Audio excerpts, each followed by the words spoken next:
pandemia, os alunos não estão conseguindo entrar porque estão sem energia. Aí eles pediram para avisar a senhora.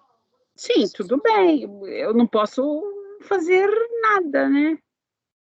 Então, sem energia, tudo bem. Não, professora, a preocupação deles é mais se a senhora achar estranho o número reduzido de alunos, porque só temos 21 alunos online, entendeu? É somente por então causa tem disso. bico aqui, porque aqui está constando 31. Então, entraram e saíram. Aqui tem 31 constando. E eu já pus até ali. Professor, Ah, é que o pessoal está falando que o sinal de internet dele está oscilando muito. Por causa de conexão e não está pegando sinal por causa de queda de energia. Aí, por isso, pode ser que está constando que eles entraram e saíram. Tem muita gente aqui que está reclamando disso, que está tentando entrar, mas está caindo a conexão. Aí o pessoal está pedindo mais para avisar a senhora, né? Acho que é questão de falta. Não, vocês sabem que eu não dou falta. Então, quanto à falta, se é essa preocupação, isso não existe. Então, vocês sabem que eu não dou falta. Eu posso fazer uma chamada e se alguém não responder, aí sim eu dou falta. Mas eu, por enquanto, estou sendo tão boazinha, não estou dando falta de nada. Então, vamos lá. Então, aqui o artigo 76 deixou claro essa habilitação posterior, significa pega a situação, o benefício, no momento em que se inscrever administrativamente. Aí deve ser o que nós temos aqui do parágrafo 3º do artigo 74, que é a habilitação provisória. Essa foi uma última mudança trazida e convertida de medida provisória com relação à habilitação provisória. Então, aquela nós acabamos de ver é uma habilitação tardia.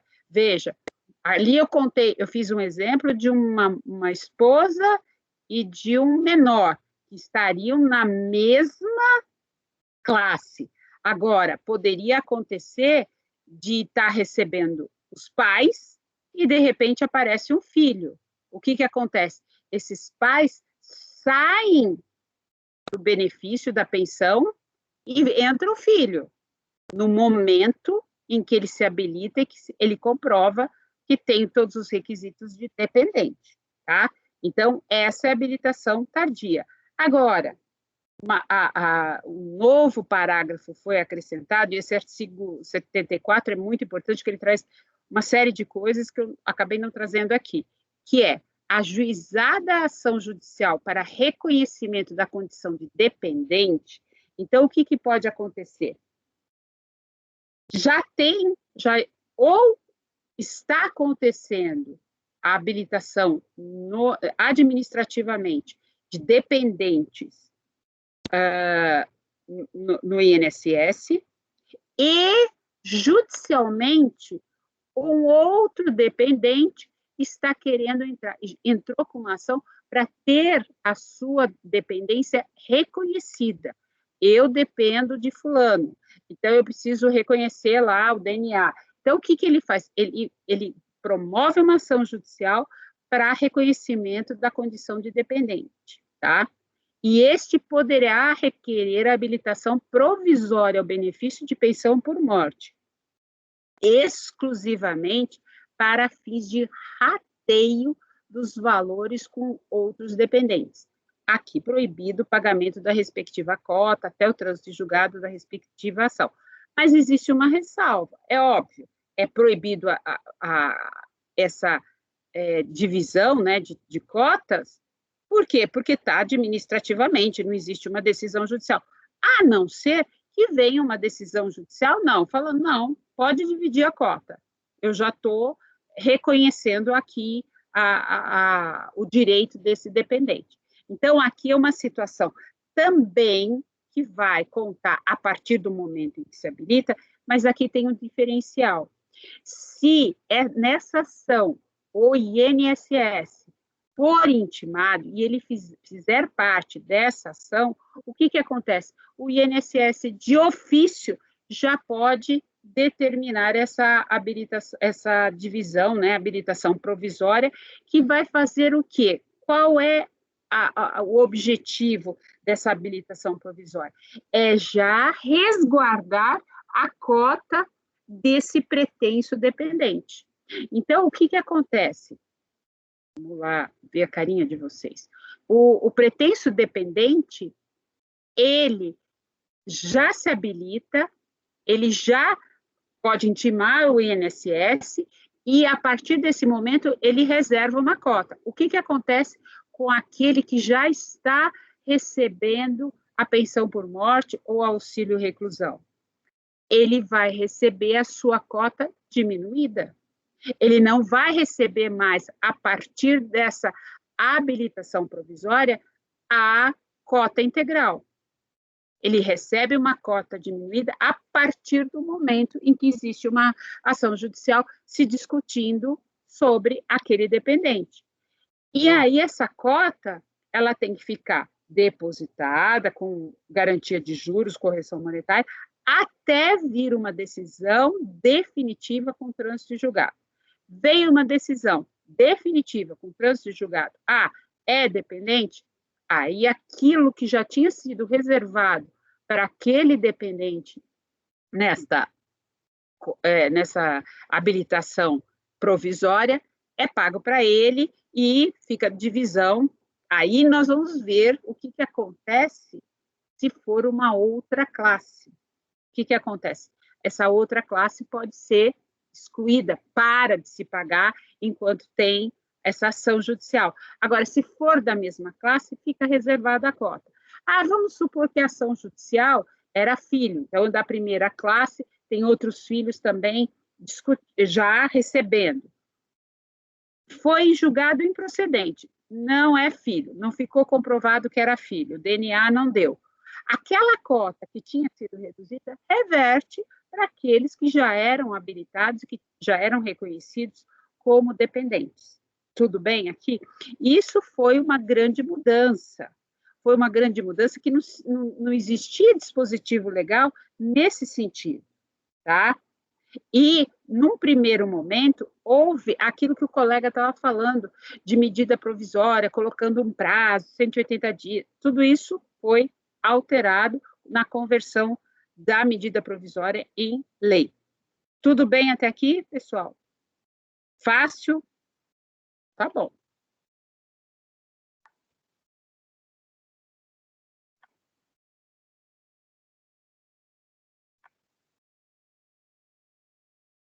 E aí, a gente traz alterações ocorridas pouco antes, que são importantes para a gente já antecipar a questão da pensão por morte e também entender aqui algumas coisas que a gente vai ver lá na frente, tá? Essas alterações vieram com a 13.135 e que coloca exigências, e aí a gente já começa a entender quando a gente for estudar a pensão por morte. Então, o que acontece a partir dessa lei? Até então, a esposa, ou a companheira, ou o companheiro, no caso aí também a gente coloca os homossexuais, e aqui a gente está falando só de cônjuge, companheiro, companheira, incluindo os homossexuais, eles, uma vez reconhecido o companheirismo, não havia um limite para receber a pensão por morte. Reconhecido, tudo bem. Agora, com o advento desta lei, isso mudou, tá? Então, o que tem que ser provado? Tem que ser provado que está casado há pelo menos 2 anos. Se for menos de 2 anos, não receberá por muito tempo. Vai ter um tempo limitador de receber a pensão por morte. Exceção em casos de óbito do segurado que tenha em decorrência de quê? De acidente de qualquer natureza ou doença profissional ou do trabalho. Caso não conte com 18 meses de união ou casamento, e o óbito... eu voltei. Deixa eu voltar. e o óbito não seja decorrente de acidente, a pensão por morte será concedida por um prazo de apenas 4 meses. Então, vamos lá. Está casado há menos de 2 anos, ou não conta com pelo menos 18 contribuições, aqui seriam 18 contribuições, não vai receber mais que 4 meses de pensão por morte. A exceção vai receber, e aí a gente vai ver uma tabela, depende do dependente, da idade desse dependente, cônjuge, companheiro, companheira, vai depender da idade deles, se o segurado de cujos sofreu um acidente de qualquer natureza ou doença profissional do trabalho. Aí não se limita aos 4 meses, tá?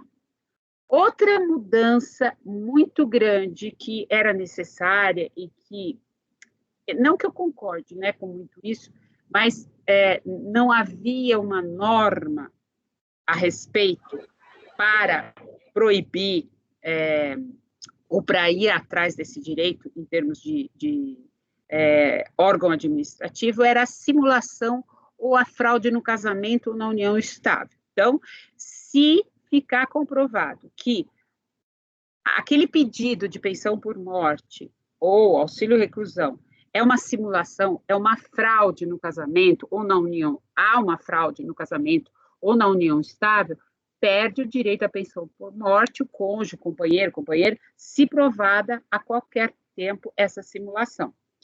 E isso sempre ocorreu muito, e ocorre de pessoas, por exemplo, que pegam como cuidadoras de pessoas muito velhinhas e acabam envolvendo a pessoa ou a própria pessoa simula uma situação de que casados eram.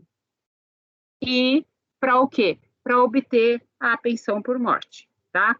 Ou, no caso também, pode ser no auxílio-reclusão, mas o que mais ocorre é na pensão por morte. Então, hoje existe um dispositivo legal que permite que se coíba isso, quer dizer, que tenha uma ação a respeito. Outra coisa que é a Richthofen, que deu guarida, né, que lançou essa questão, é a condenação pela prática de crime doloso com resultado morte do segurado. Perde também o direito à pensão por morte após o trânsito julgado, condenado por prática de crime de que tenha dolosamente resultado na morte do segurado. E esse dispositivo foi alterado novamente agora em 2019. Será excluído definitivamente da condição de dependente quem tiver sido antes, só falava o quê? Prática de crime, dolosamente. Agora, até o tentado. Então, será excluído definitivamente na condição de dependente quem tiver sido condenado criminalmente por sentença com trânsito julgado como autor, coautor ou partícipe de homicídio doloso ou de tentativa desse crime cometido contra a pessoa do segurado, ressalvados os absolutamente incapazes e os inimputáveis. Então, vejam, aqui já há uma punição muito maior. Não basta só o crime doloso, a tentativa também. E aqui tem um porém, né, que é o trânsito julgado. Então, fica excluído definitivamente com o trânsito julgado. Tá. Aí, pergunto para vocês. Vamos ver aqui como que eu vou. Para ver a carinha de vocês. Pergunto para vocês. Vocês todos agora são procuradores federais, defensores do INSS. Então, a Richthofen, ou qualquer outro, né? Tem um monte que depois da Richthofen deu a ideia, um monte matando pai, mãe e tal. Pergunto para vocês. Então, está lá respondendo ao processo criminal, ainda não teve condenação, não teve trânsito julgado, já pediu, já se habilitou no INSS para receber a pensão por morte. Pergunto para vocês, tem que pagar? É filho.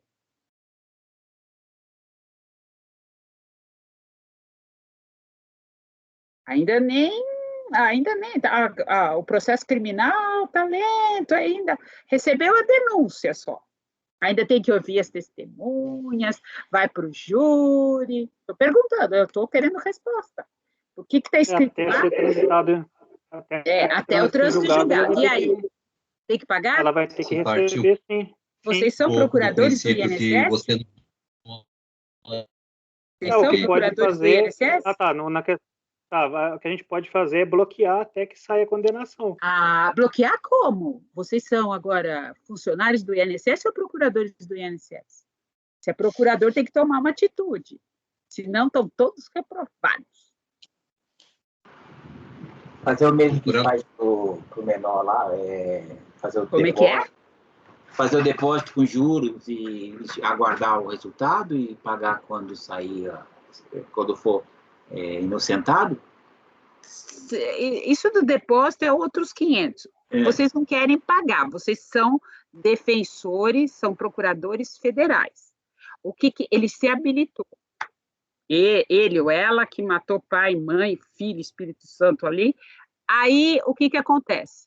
Não transitou julgado, vocês já mesmo falaram, habilitou-se, é dependente, está comprovado, tem que pagar. Agora, vocês têm que agir. Já o órgão do Ministério, o órgão do INSS pegou e já mandou para o procurador. Procurador, faça alguma coisa, nós vamos ter que pagar. Esse monstro aqui matou pai e mãe, e aí? Vamos pagar essa pensão por morte? Já? Porque não transitou em julgado? Tem que tomar uma providência, porque é um direito. Ela já está indo para o judiciário, dizendo assim, passou 45 dias e eu não recebi minha pensão por morte. E aí o judiciário nem sabe, porque o judiciário não lê o jornal, não sabe lá que matou pai, mãe, não sabe de nada.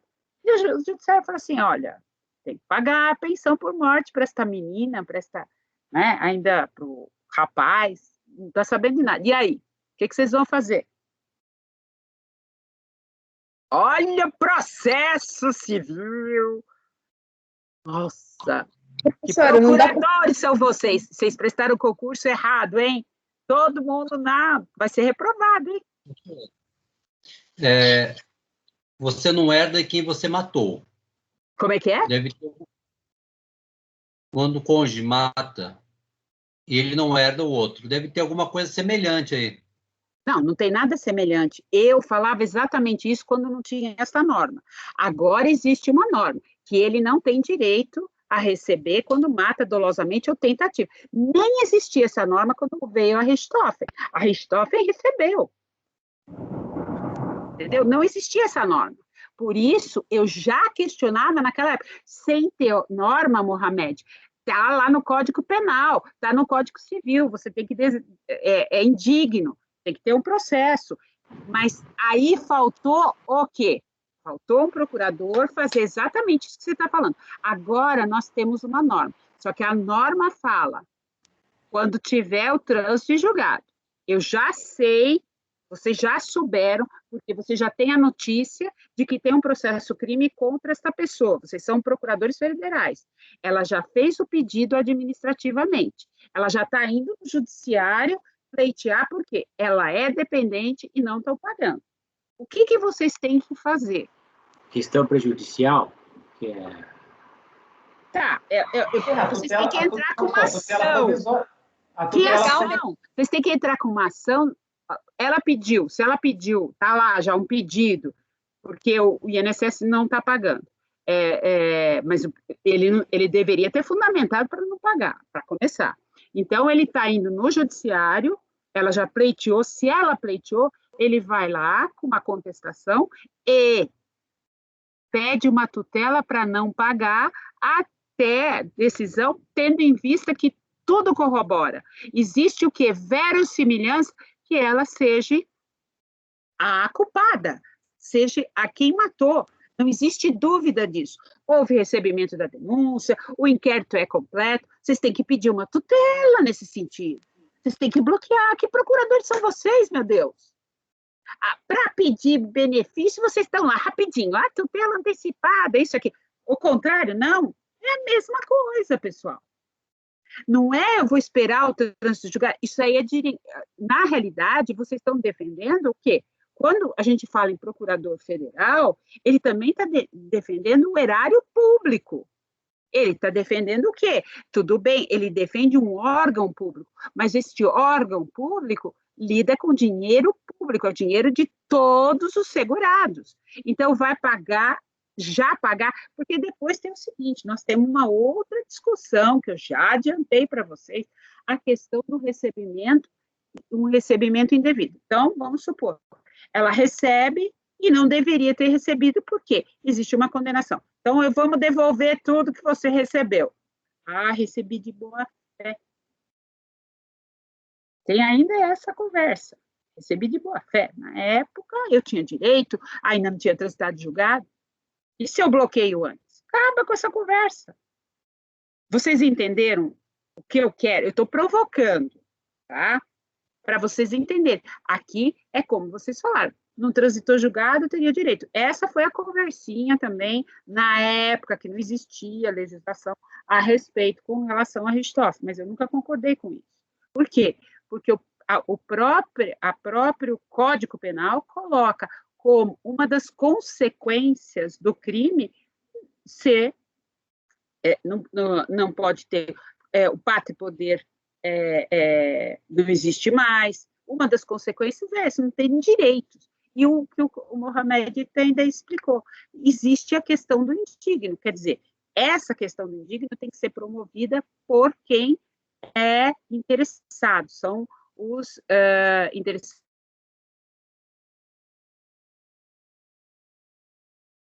O INSS não poderia fazê-lo, tá?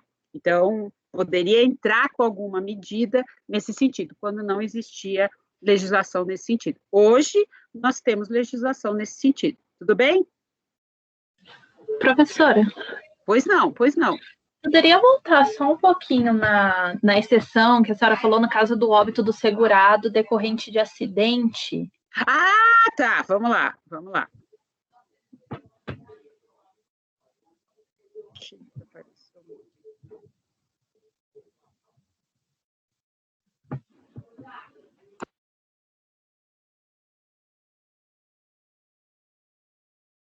Tá. O que você quer? O que você não entendeu? Na realidade, é uma exceção, tá? Qual que é a exceção? Então, quem tem menos de 2 anos de casado ou de companheirismo vai receber 4 meses de pensão por morte. A exceção é para o segurado de cujos que vai dar ensejo ao direito da pensão por morte, se esse segurado morreu de acidente de qualquer natureza ou doença profissional do trabalho. Aí, ainda que não tenha esses 2 anos, vai poder receber, mas aí eu vou levar em consideração o quê? A idade do beneficiário, no caso do dependente, que a gente vai ver daqui a pouco. Alguma dúvida? Aí, nesse caso, vai receber só por 4 meses. Não, 4 meses se for qualquer tipo de morte. Se for menos de 2 anos de casado, qualquer tipo de morte, com exceção da morte de acidente de qualquer natureza ou doença profissional do trabalho. Aí, não vai ser por 4 meses. A gente vai ver uma tabela aqui que é de acordo com a idade do dependente. Esse daqui é uma exceção. Então, por exemplo, vamos dar um exemplo. O segurado ele estava lá comemorando o aniversário de namoro com a esposa. Aí eles pegam o carro e sofrem um acidente de carro. Eles não estavam juntos, não estavam casados há 2 anos. Eles tinham 1 ano e 8 meses. Vai receber, a sobrevivente vai receber uma pensão por morte durante 4 meses. Outro exemplo, ele estava trabalhando e, de repente, caiu uma caldeira em cima dele. Bom, é um acidente do trabalho. Pronto. Aí não é, aqui é uma exceção. Então, o que vai acontecer? Não vai só receber por 4 meses. Vai depender da idade da dependente, de quem depende desse segurado que veio a falecer. Tudo bem? Entendi, professora. Obrigada. De nada. Então, nós vimos aqui a alteração do excluído, que cometeu crime doloso, né, contra o segurado, ou até tentativa, que antes não existia a possibilidade de tentativa, não existia na norma. Hoje existe na norma. E vejam, na qualidade de autor, aqui está...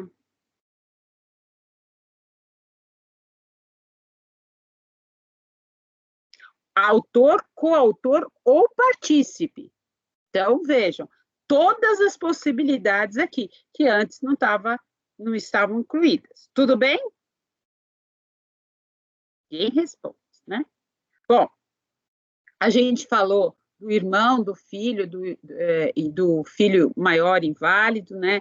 A exigência, mais uma vez, isso aqui é repeteco, tem que ser feito quando a gente fala de inválido, tem que ser feito por perícia do INSS, que hoje não pertence mais ao INSS, e sim ao Ministério da Economia, tá?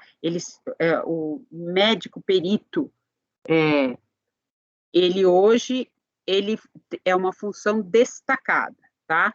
E para o INSS, e aí eu questiono vocês, para o INSS, ele coloca que a invalidez tem que ter ocorrido antes de se completar os 21 anos de idade.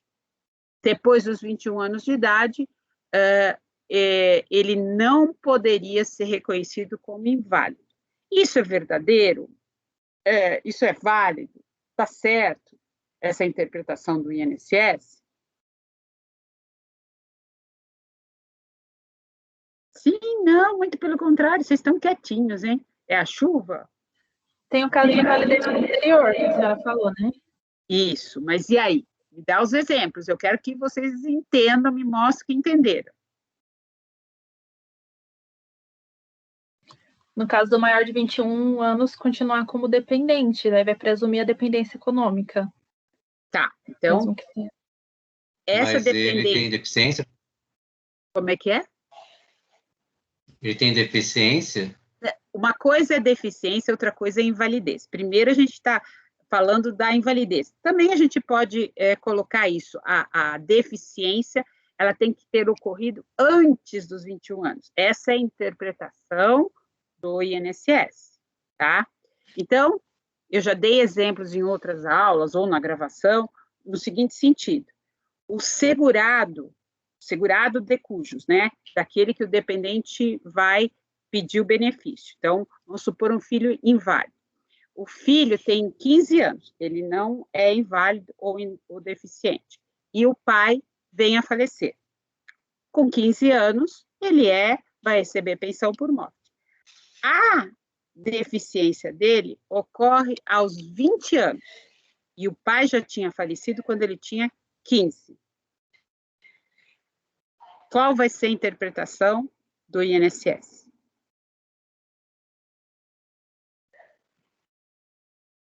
Ele tem direito a anos completo, não seria? O pai, o segurado, morreu quando ele tinha 15 anos. Ele não tinha deficiência nenhuma. A deficiência ocorreu aos 20. Do INSS vai ser de que ele não tem direito a receber a pensão. Por quê? Né?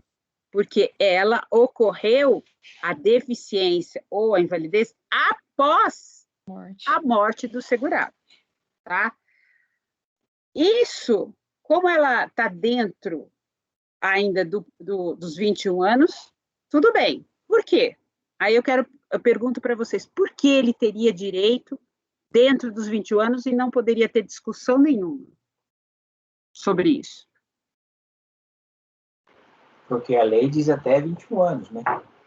A lei fala até 21 anos e é presumida a dependência econômica. Tudo bem. Se essa invalidez ou deficiência ocorreu após a morte dele, mas ele ainda menor de 21 anos, tudo bem. Mesmo porque a norma, a lei, não fala nada disso. Não pôs antes, depois. Agora, vamos dar outro exemplo. O segurado, o dependente, o filho, ele, tudo bem, fez 22 anos, o pai está vivo, ele está bem, o pai falece quando ele tem 23 anos, tá? E ele se torna inválido aos 25.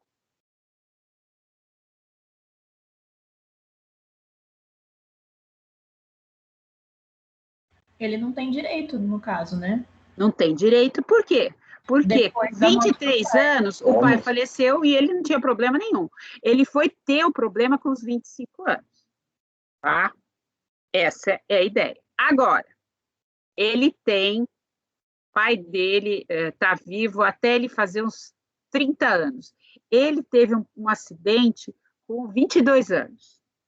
Ele chegou até a trabalhar antes dos 22 anos. Mas a partir dos 22 anos ele ficou deficiente ou inválido e nunca mais teve condições de trabalho. Embora hoje as coisas estão mais modernas, hoje vocês veem, a gente já houve uma modificação, há uma previsão de uma aposentadoria para o deficiente, que a gente vai ver, e vocês viram na gravação que eu falei um pouco do deficiente.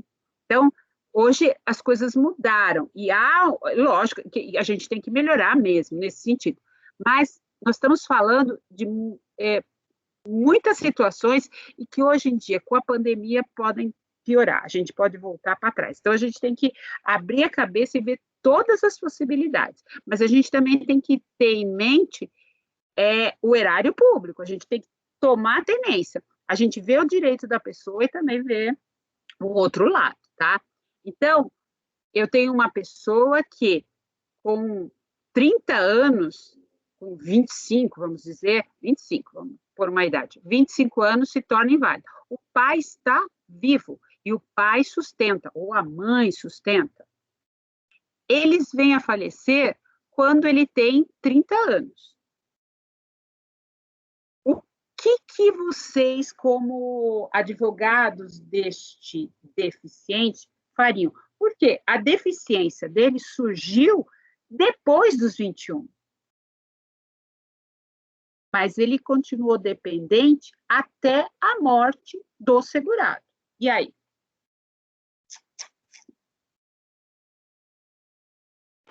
Apesar de ter mais de 21... Eu já falei sobre isso, hein? Apesar de ter mais de 21, ele é dependente economicamente e é incapacitado. Então, tem direito à pensão, sim, né?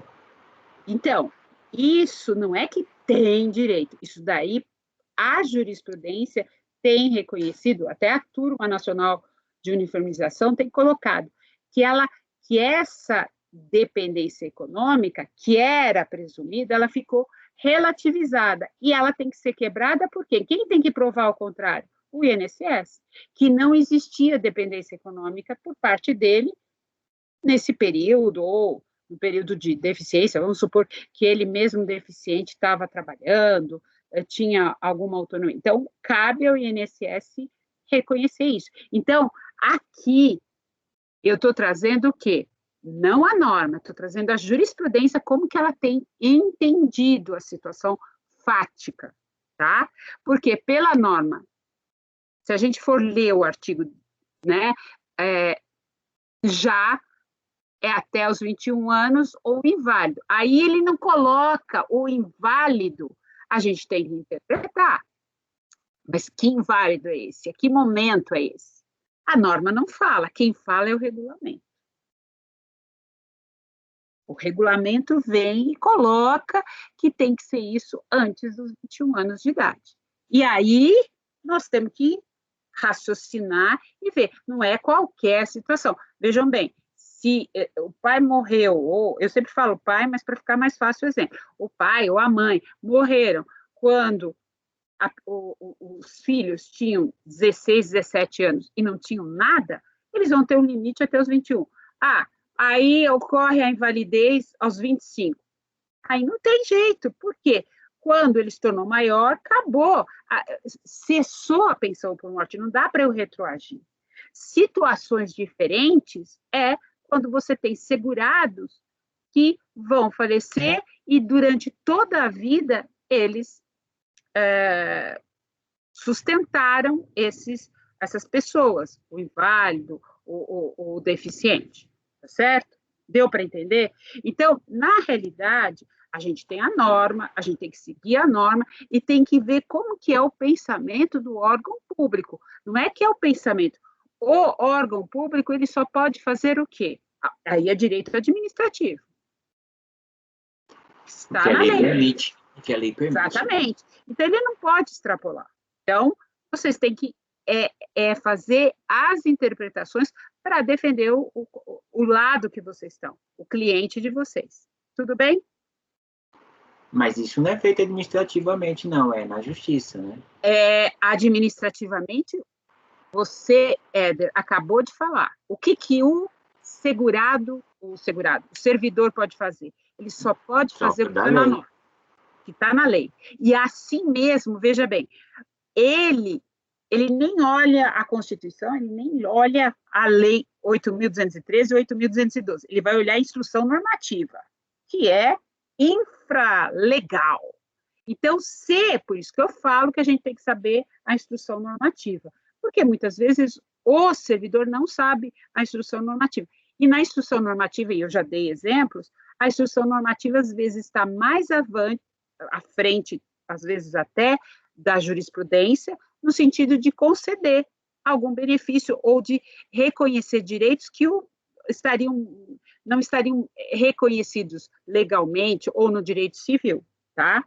Então, daí tem que se cogitar. Muitas vezes a instrução normativa está extrapolando aquilo que pode. Mas o que a gente tem visto é as instruções normativas acompanhando, muitas vezes, decisões judiciais. Existe uma decisão em ação civil pública no sentido de vamos conceder. Analise, quando aparecer esse tipo de problema, vamos conceder, tá? Na realidade, o servidor ele precisa ser melhor orientado. Agora, ele não pode ir além daquilo que está na lei, certo? E aí, vai ter que ir para o judiciário, e é isso que eu estou trazendo para vocês, tá bom? Professora. Bom, pode falar. Não, agora, assim, acabou me confundindo um pouquinho. Então, esse irmão ou filho maior inválido, eles vão fazer jus à pensão ou não? Nesse caso que a senhora deu de exemplo. Farão jus se comprovada a dependência econômica. E depende da situação. Eu dei vários exemplos. Depende da situação no caso concreto. O que a norma fala é até os 21 anos de idade. Então, se ele tem um problema de deficiência desde que nasceu e que o segurado morre com 30 anos e esse deficiente tem 20, 22, 23, então está comprovado que ele nasceu assim, ele tem direito, ele sempre dependeu do segurado, tá? Essa dependência do segurado é presumida economicamente, por quê? Porque ele teve antes dos 21, aí não tem problema nenhum. O problema surge quando isso ocorreu depois dos 21. E aí nós vamos ver as situações. Deu para entender, Carolina? Entendi. O que você se confundiu?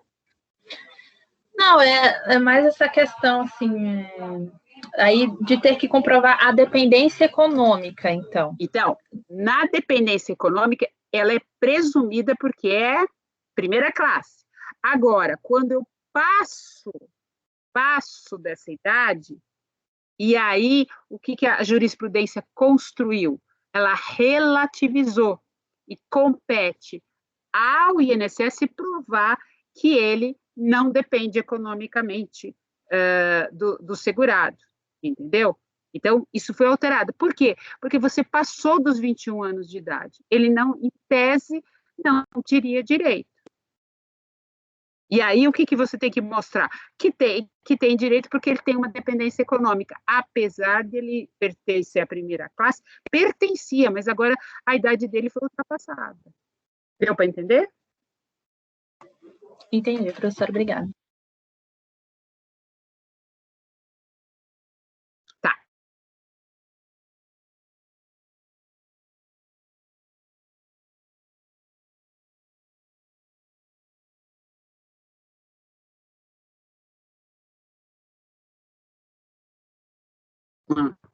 Todo mundo está vendo? Todo mundo está aqui? Sim, sim. Eu não estou vendo, não. Porque deu uma parada aqui, parecia que não estava conectando. Então, a perda de qualidade de dependente. Situações que implicam a perda da qualidade de dependente. São situações óbvias, é o contrário do ter direito. Então, pela morte do pensionista, então, aquele dependente morreu. Então, perdeu a qualidade de dependente. Para o filho, a pessoa ele equiparada, ou o irmão, se for emancipado ou completar os 21 anos de idade. Então, acabou a qualidade segurada. A exceção é, ainda que ultrapasse os 21 anos de idade, se for inválido ou tiver deficiência intelectual, mental ou deficiência grave. Para o filho e o irmão inválido, pela cessação da invalidez. Então, vamos supor que a medicina é muito adiantada e acabou a invalidez que existia. Perdeu a qualidade de dependente. Por quê? Porque ele era um dependente inválido, certo? Para o filho e irmão que tenha deficiência intelectual ou mental, ou deficiência grave, pelo afastamento da deficiência, que é muito complicado isso, mas existe essa previsão. Para o cônjuge ou companheiro, se inválido ou com deficiência, pela cessação da invalidez ou pelo afastamento da deficiência, respeitados os períodos mínimos de gozo do benefício da pensão. Aquilo que a gente, daqui a pouco, vai entender melhor, depois a gente vai entender outra. Bom, agora a gente vai ver aqui a perda da qualidade de dependente para aqueles que só têm direito a receber durante 4 meses, se o óbito ocorrer sem que tenha vertido 18 contribuições ou se o casamento ou união estável for em menos de 2 anos antes do óbito, exceto aquelas exceções que eu falei, tá bom? Bom, agora vocês vão entender o que eu tinha falado. Essa tabela só se aplica para o cônjuge, companheiro ou companheira. Então, o que vocês têm que entender aqui? Ó, aqui está como está na lei, mas aqui eu vou pôr no quadro, que eu acho que o quadro fica mais claro. Todo mundo está vendo o quadro? Sim. Sim. Então, o que é que a gente tem que tomar como referência? A idade do companheiro ou da companheira. Então, o cara lá casou, tem mais de 2 anos de casamento e contribuiu, tem mais de 18 contribuições. Ótimo. Então, tem mais de 2 anos, tem 18 contribuições aqui, tem que ter os 2, tá? O segurado. Ele está casado ou está com união estável há mais de 2 anos, tem 18 contribuições, que é o mínimo. Aí eu tenho que olhar a idade do companheiro e da companheira. Tem menos de 21 anos, vai receber a pensão por morte durante 3 anos. Tem mais de 21 anos, até 26, 6 anos. De 27 a 29, 10 anos. De 30 a 40, 15 anos. Aqui é o problema. Tem que rezar para o segurado morrer quando a pessoa tiver 44 anos. Por quê? Se ela tiver entre 41 e 43, vai receber durante 20 anos. E aí acabou a pensão por morte, tá? Agora, Se o dependente, companheiro, companheira, cônjuge, tiver 44 anos, felicidade, para a vida inteira. Entenderam a ideia? Nós vamos rever isso quando a gente estudar. Eu estou adiantando, isso aqui é para pensão por morte, para vocês já entenderem. O que no passado era a vida inteira, não tinha essa coisa de idade, agora, desde 2015, alterou. Por quê? Porque a menininha de 18, 20 anos casava com o velhinho de 90 anos e recebia para a eternidade, amém, a pensão por morte. Então, para se evitar isso, foi se alterando a questão da pensão por morte no tocante ao companheiro, companheira, cônjuge. Tudo bem? Fala. Uma pergunta. Antes da morte, ele tem que depositar 18 meses. Ele tem que ter 18 contribuições. Vejam bem, se ele não tiver feito no mínimo 18 contribuições, porque para se aposentar, no mínimo você tem que ter 180. Mas para o dependente ter direito, no caso eu estou falando do cônjuge, companheiro, companheira. Então, se ele não tiver feito 18 contribuições e estar há mais de 2 anos casado ou companheirismo, vai receber os 4 meses, ali que eu falei. Mas qual que é a lógica do INSS, por exemplo? Isso não é do INSS, isso aí não é do INSS, isso é o legislador. Sim, aqui não é a lógica do INSS, aqui é a lógica do legislador. Mas o legislador, então, vai quebrar o INSS numa certa parte que ele não corrigiu corretamente. Uma pessoa que tem 40 anos, depositou durante 2 anos a Previdência, depois ele dá uma pensão de 20 anos. Na realidade, não é só isso. Não é só isso. É o mínimo exigido, tá?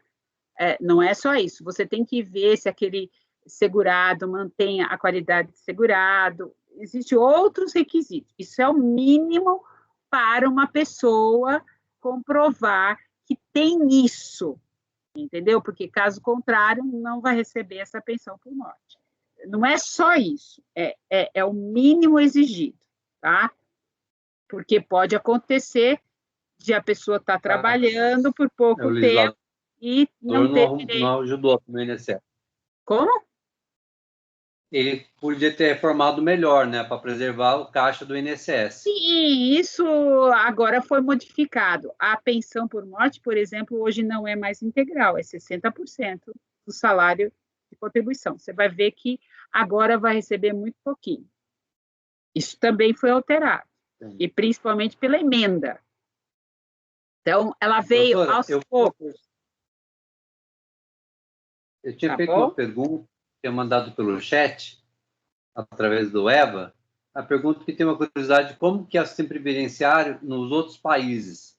Por exemplo, nos Estados Unidos, na Europa, a senhora tem conhecimento. Sim, o que você quer saber? Lá. Se eles têm essa mesma parte solidária que a gente tem. Não. De jeito nenhum. Na realidade, tem alguns países, não é esse sistema de repartição simples, é de capitalização. O Chile fez isso. Nos Estados Unidos, tem que se contribuir. E não existe um sistema de saúde como o nosso. Lá, o convênio médico é carésimo. Quem se aproxima relativamente é a Espanha. Mas a Espanha hoje ela já modificou muito em termos de possibilidades de pensões. Então, depende de como você quer se aposentar. E aí vai diminuir o tipo de pensão que você vai receber, tá? Mas é muito diferente do nosso sistema, tá? É muito diferente do nosso sistema.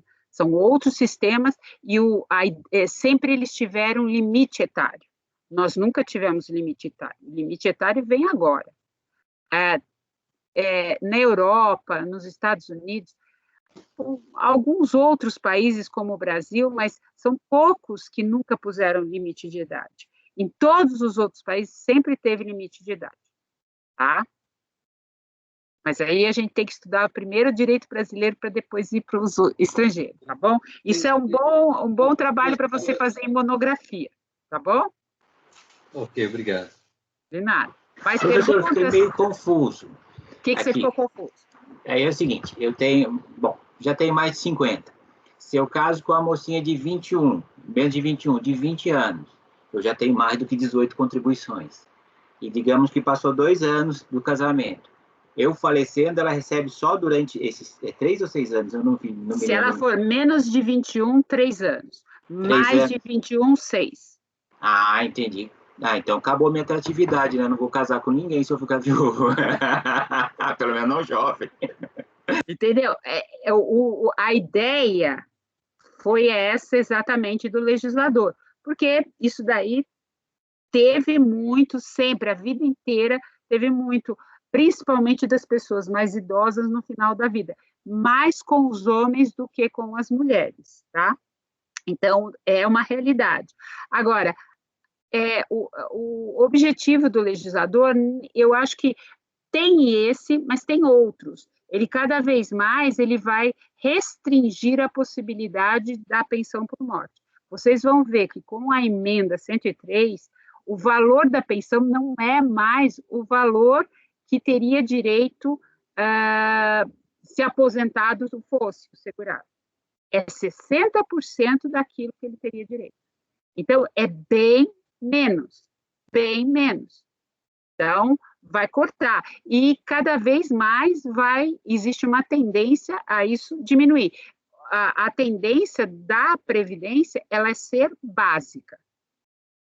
Salário mínimo para todo mundo. Isso daí é uma tendência, não é o que está acontecendo agora, não vamos confundir, tá bom? Então, na realidade, isso vem, nunca se conseguiu fazer uma alteração completa da Previdência, mesmo porque tudo está na Constituição. Então, acabou complicando essas mudanças. Hoje, a tendência vai ser mudar, porque a nova emenda permite isso, que sejam alterados isso. Tá? Tanto é que a emenda, pela primeira vez, o que ela faz? Isso daqui vai ser alterado por lei complementar. Isso daqui por lei ordinária. Mas enquanto não tiver lei complementar nem lei, vai ser assim, tá? Então, ela já compõe aquilo que deve ser enquanto não tiver lei. Então, uma emenda já coloca como que deve ser enquanto não tiver lei, porque ela não confia no legislador. Ela já prevê que esse legislador ia demorar para fazer esse tipo de coisa que ele deveria ter feito. Então, a própria emenda já dá essa previsão, certo? Vamos lá. Professora. Pois não. Eu tenho uma outra questão, uma outra dúvida. Tudo que a senhora falou aí do filho, irmão maior inválido, no caso não vai se aplicar para pessoa com deficiência.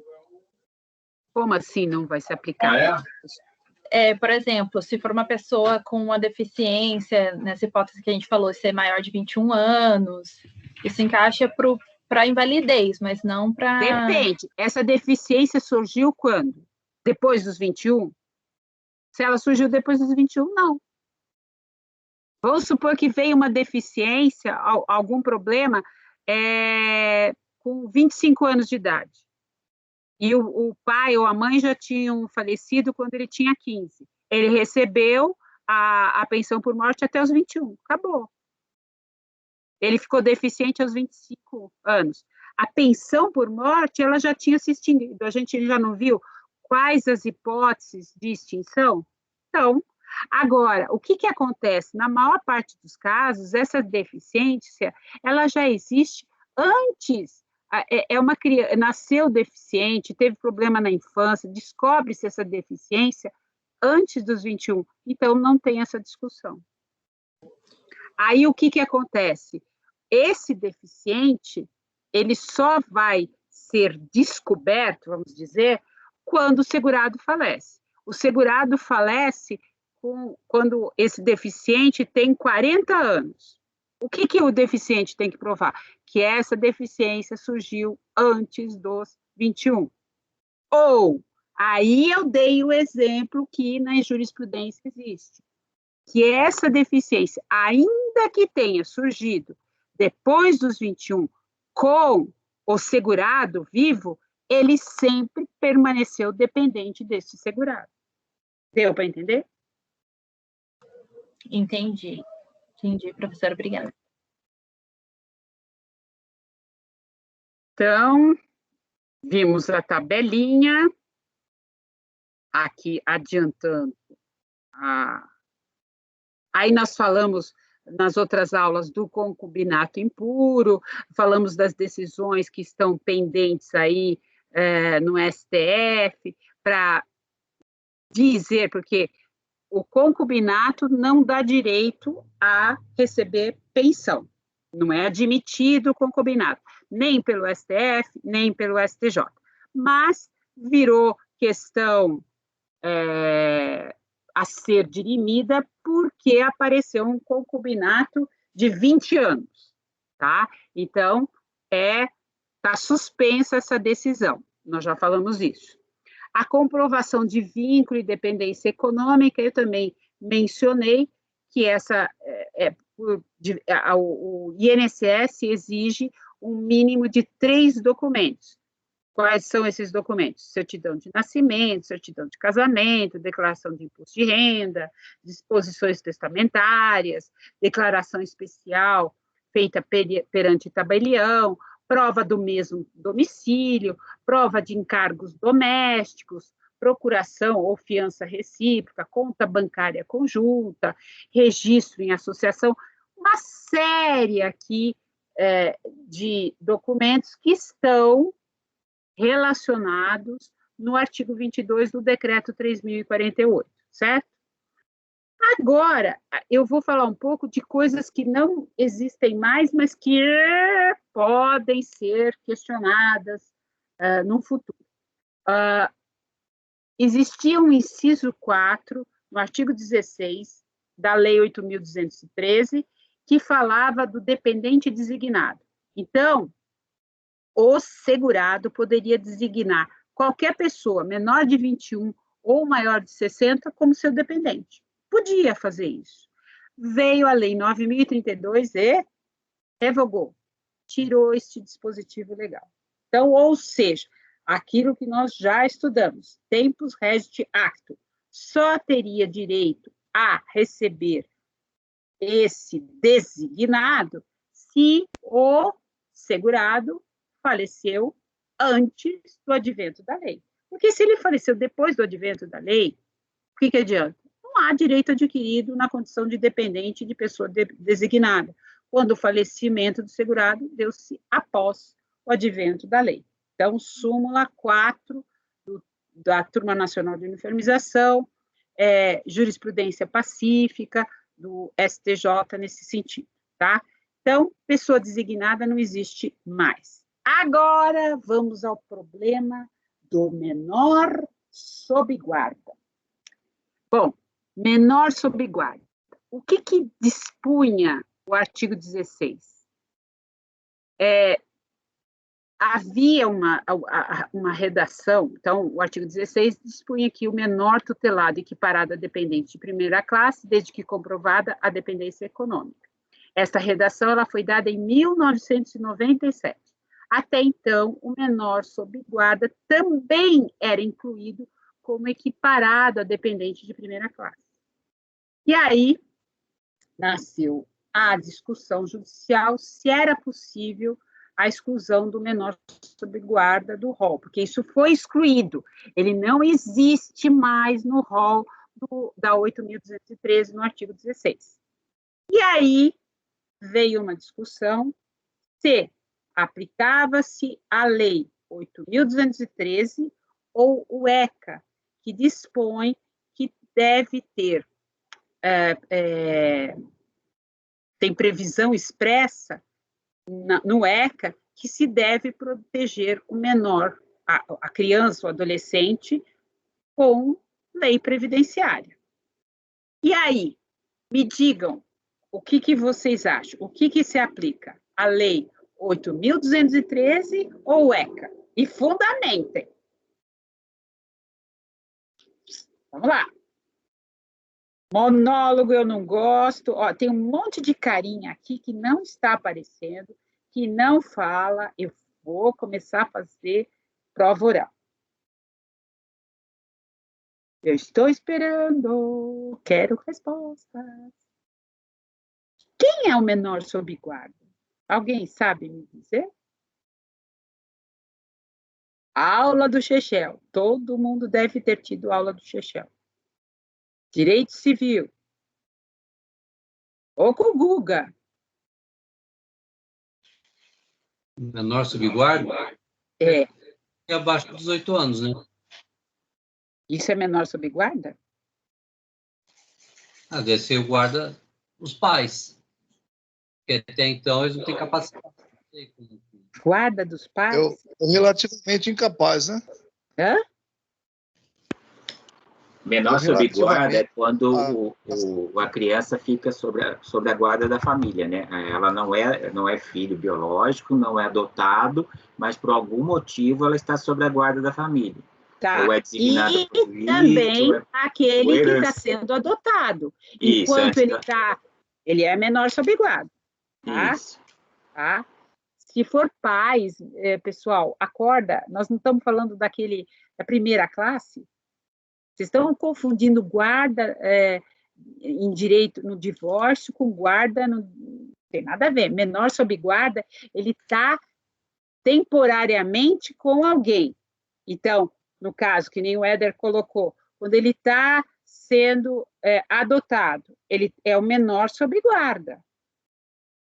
Tá? Tudo bem? E aí? Eu aplico o ECA ou eu aplico a lei previdenciária que excluiu o menor sob guarda? Eu acho que aplica o ECA, professora. Fundamente, Carolina. Tudo deve ser fundamentado. Pelo princípio da especialidade.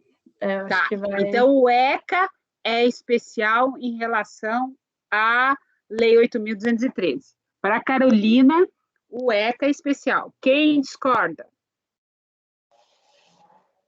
Ou quem concorda? Ou quem não está nem aí? Eu concordo com a Carolina também, não só pelo princípio da especialidade, mas também por ser uma norma mais benéfica, não é mesmo?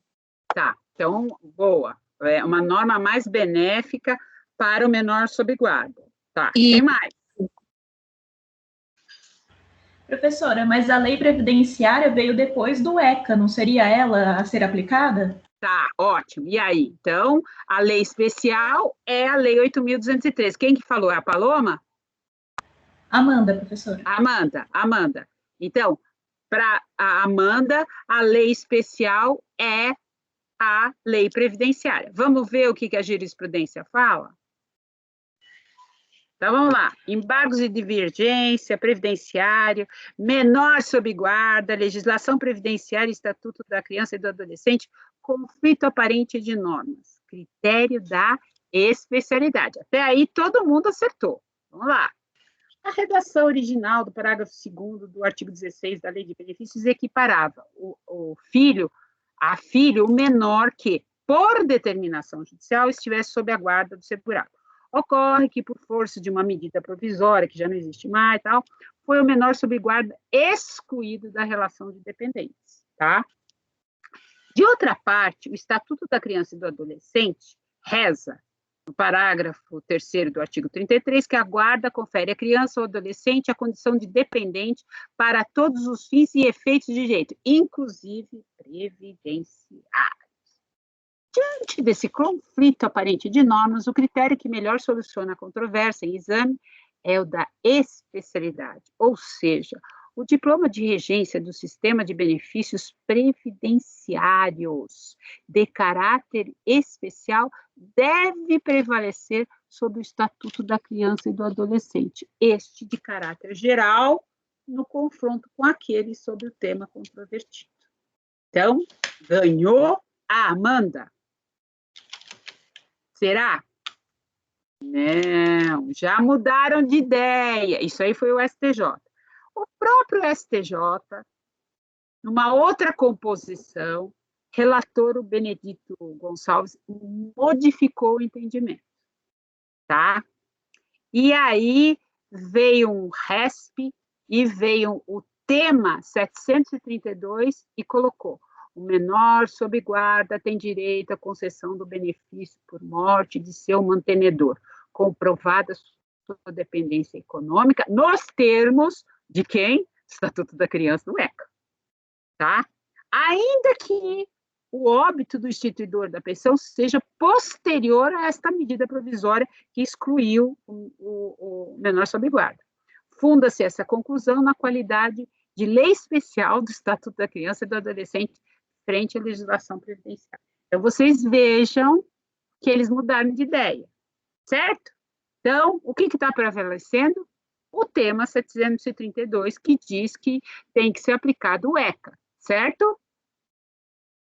Certo ou não, pessoal? Sim. Sim, professora. Isso está valendo? Não sei. O que vem a emenda 103 no artigo 23? Aqui, ai, meu Deus. Volta. Eu quis consertar e não conserta. Bom, deixa assim. O que parágrafo 6º fala? Equiparam-se a filho para fins de recebimento de pensão por morte exclusivamente o enteado e o menor tutelado, desde comprovada a dependência econômica. O que a emenda fez? Deixou claro o quê?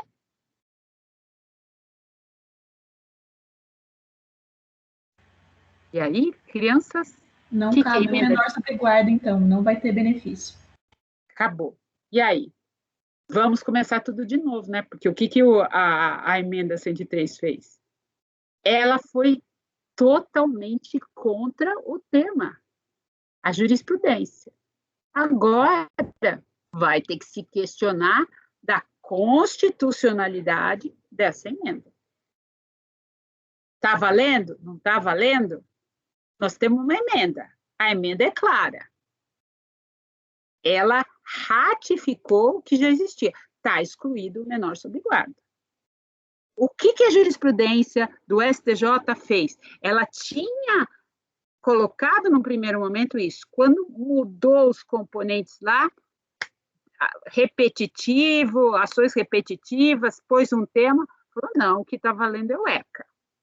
Aí vem a emenda, que é atual, 2019, e falou assim, ó, exclusiva, não tem, eu não acrescentei ninguém.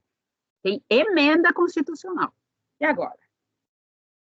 Agora, vamos começar tudo de novo, porque com certeza esse tema vai ser levado em consideração de novo. Certo? Eu, às vezes, eu percebo que nem a Carolina, alguns de vocês ficaram meio confusos. Eu não quero que vocês fiquem confusos, gosto que vocês perguntem. Eu não trago a lei seca e eu não acho isso o conveniente. Então, eu trago a jurisprudência. E, às vezes, fica meio confusinho. Mas eu quero que vocês raciocinem. E também, eu tenho que ser aqui um pouco advogada do diabo, eu tenho que trazer todas as possibilidades. Porque o que vocês querem? Vocês não querem advogar? Então, eu estou abrindo o caminho para vocês irem atrás da jurisprudência, daquilo que for mais favorável a quem vocês estão trabalhando. Tanto de um lado como de outro. Eu faço vocês também serem procuradores, funcionários do INSS, para raciocinarem também como eles, tá certo? Tudo bem? Até aqui, tudo bem? Então, a gravação hoje é atividade concomitante, tá certo? É bem pouquinho, é rapidinho, é facinho, vocês vão... foram coisas que vocês são curiosos, vão entender rapidinho, tá certo? Tudo bem? Tudo bem. Então, eu mandei um link, agora é Renata, a nossa representante, tá? Então, a Renata está aqui. Ah, a Renata apareceu. Eu pensei que eu não ia conhecer a Renata. Renata está aí. Então, tá bom, Renata. Eu mandei um link para ela, mandei um material, que é assim, o STJ, o CNJ, eles às vezes dão uns cursos. E quando eles dizem que podem todo mundo se inscrever, eu vou mandar para vocês, tá? Tem um link lá, vai ser no dia, se não me falha a memória, no dia 13 de abril. Vai ser na parte da manhã. Eu não sei se vocês podem, não podem. Quem quiser, assista. Houve uma homologação de um acordo no STF. Foi a primeira vez que o STF se mete lá, né? Quer dizer, se mete um monte de coisa. Mas aí se meteu numa ação promovida pelo Ministério Público Federal porque nós estamos numa pandemia e as perícias estão sendo problemáticas no INSS e não estão sendo realizadas, estão sendo complicadas, e aí o Ministério Público Federal promoveu uma ação. Na realidade, foi em Santa Catarina, tá? E ali, se vocês aproveitassem, vocês aprenderiam tudo. Ali tem a questão da lei da ação civil pública, tem a questão do artigo 16 da ação civil pública, que eu já peguei várias fases disso, e dessa aplicação só no território onde foi dada a decisão ou no território nacional. Isso é uma questão processual dentro de ação civil pública. E, no fim, foi proposta uma conciliação e foi feito um acordo, tá? E, com certeza, esse acordo está sendo complicado de ser cumprido, ou vai ser cumprido. Então, eu acho que, se eu fosse vocês, eu assistiria. Eu vou assistir, porque eu gosto, e para mim é importante, e vão ter professores ótimos. Um dos professores é a doutora Zélia Perdonar. Decorem esse nome. É brava, é uma procuradora da República, ela está no Tribunal Regional Federal, mas ela é ótima. E ela tem ponderações muito boas, como outros que vão falar nesse dia. Então, se vocês puderem, assistam. Caso contrário, leiam o acórdão, porque depois eu vou fazer questões sobre isso e quero saber sobre isso. Eu acho que é uma oportunidade boa, e se vocês conseguirem assistir, parece que eu não me lembro direito, porque eu faço curso, mas eu não fico agora mais me preocupando com o certificado, mas se não me falha a memória, eles dão certificado. Eu acho que se inscrever, ficar até o final, eles promovem o certificado. Eu acho que isso vale para vocês, que vocês estão precisando disso, precisam para as horas de vocês. Eu acho que vocês podiam pleitear, inclusive, acho que é o professor Wagner que coordena isso, então vocês vejam essa possibilidade, tá bom? Tudo bem? Então, boa Páscoa, não comam muito chocolate e fiquem em casa, né? Não vai ter saída, né? Um abração para vocês, tudo de bom, tá? Uma boa noite e até a semana que vem, tá? Um abração. Boa noite. Boa noite. Professora, boa noite.